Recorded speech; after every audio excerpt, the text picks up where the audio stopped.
Well, the move we had been talking about for a while appeared on the board. Knight takes G7, an absolutely crushing blow. Hello and welcome back to the final part of this Rapid Chess Championship brought to you by Coinbase. And Benjamin, well, we're almost at the end of the day, but not just yet, because this is your Rapid Recap brought to you by Coinbase. Yeah, Fabiano Caruana is the deserving winner of week 3 of the Rapid Chess Championship here on Chess.com. And he's played some great chess today, also yesterday, of course. But really the game that stood out was his game against Hikaru Nakamura in the semifinals. So in that game, Fabiano opened up with e4, e5, knight f3, knight c6. And in last week's encounter, Fabiano chose bishop e5. But how did he continue in today's game? In today's game, he chose the Italian opening, playing the bishop to c4 instead. Very often these days, the Italian games or the gioco piano leads to very maneuvering and positional games, but not so today. Indeed, yeah, because after Hikaru played the move bishop c5, c3, and knight f6, now, as you talked, indeed, d3 is more of the slower approach, but Fabiano went for more direct action with the move d4, pawn takes d4, c takes bishop b4, and here a gambit with knight b to d2. Indeed, knight to d2. Hikaru did accept the pawn, took the pawn on e4, but Fabiano was just blitzing out all the moves. He now went d5, hitting the knight on c6. Hikaru exchanged on d2. So we saw a bunch of trades. Then Hikaru dropped the knight back. And now on the next move, Fabiano made his intentions very clear. Because Fabiano said in the interview that traditionally this has been known as a drawn line, but usually continues with the move d6, because if black gets in d6, black is generally doing fine. However, he unleashed the move h4. And after d6, h5, he makes his intentions clear. He wants to continue with an attack on the king side. So what happened after Hikaru responded with the move h6?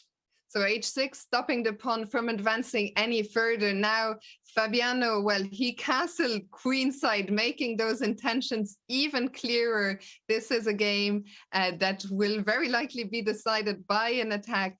Hikaru did play what was probably the best move, castling kingside, but the problem with these positions, you have to be so accurate. This is a rapid game. It was clear Fabiano had not spent any time until now. Once again, the next move, making the intentions clear, rook d to g1, preparing to launch the g pawn up the board, and very difficult for black to prepare to face such opening preparation during the game. Indeed, especially as you mentioned, in a rapid game with only limited time to think. Maybe here's already where Hikaru went wrong. The computer is suggesting the move bishop g4 to stop g4. Hikaru played b5, sacrificing a pawn. Fabiano didn't want any of that. He played bishop b3, and after bishop g4, here Fabiano went for another pawn sacrifice with the move knight to h4. Indeed, offering the pawn on h5, but taking that, maybe we can have a very quick look. Taking that would have been very dangerous for Hikaru, as now g4 followed by g5 is coming, and knight f5. Is what I meant, with the knight threatening to take on g7, and basically black's position just collapses here.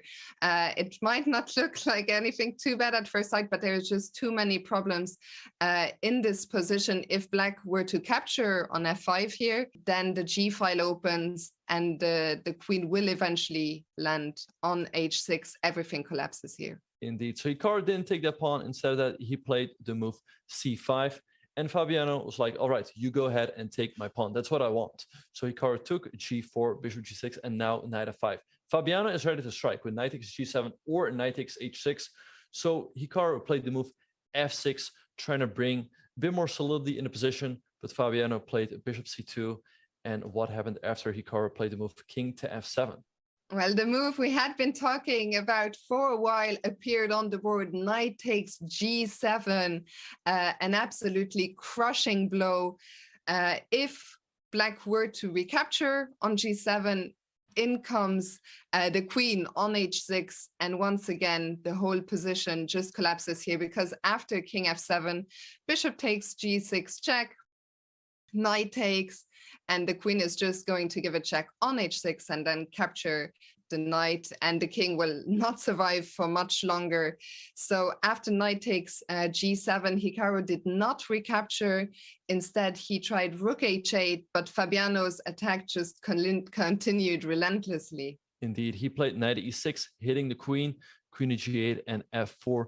Black was not getting checkmated right away, but this king is permanently weak. So Fabiano slowly built up the pressure. We saw trade on c2, and after king e8, a4, trying to open up that side of the board as well. Hikaru played the move a6, queen e2, and king to d7. But after Fabiano took the pawn here, it felt like Black's position was about to collapse. Absolutely.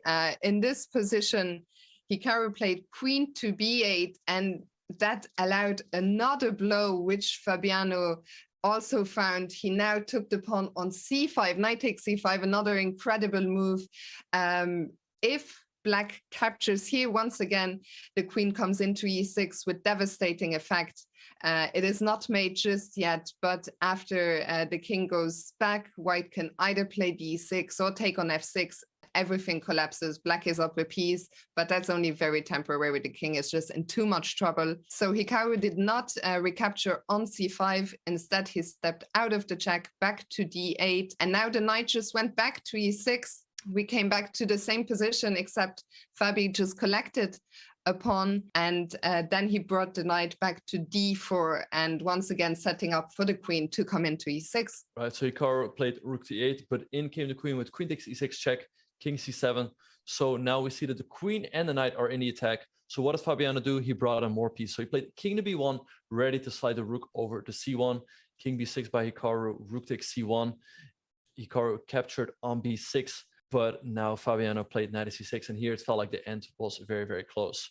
Indeed, and Fabiano, I mean, really relentless, not giving Hikaru any chances whatsoever to come back. After queen c7, the knight discovered the rook on c1 by going to e5, so the knight is doing a lot of jumping here. And after knight c6, Hikaru's next move, there were probably a lot of different ways here to win the game, but Fabiano took a very pragmatic decision. He just liquidated into a winning rook ending here. Indeed, he gave away his attacking advantage for an advantage in the endgame, because after Black takes his knight on c6, White captures the pawn on h6. So White is up a pawn here, but he's going to get two connected passers. So Hikaru brought in his rook, but after Fabiano captured a pawn, he then started pushing his own pawns, and it felt like there was no chance for Hikaru to save the game here. Yeah, and we can just very quickly click through the remaining moves, because of course Fabiano's technique, there was nothing Hikaru could do. The king now just started running out and made its way all the way to f6 on the other side of the board. Hikaru captured the pawn on b2. Material is now suddenly even again, but it doesn't matter because the pawn on e6 was about to decide the game. Hikaru gave a few more checks with b3, and the king just sliding around and then making its way forward to f4, then to g5. And after the king landed on f6, Hikaru resigned here, as there was no stopping the pawn advancing to e7 and then queening on e8. So just an absolutely spectacular game by Fabiano Caruana to beat Hikaru Nakamura. And Benjamin, well, that was your rapid recap brought to you by Coinbase. And what a game, Benjamin, that was. For sure, yeah. Fabiano scored a crushing victory over Hikaru Nakamura, which put him into the final, in which he won another very convincing game against Jeffrey Zhang with the white pieces to win the Rapid Chess Championship for a second week in a row.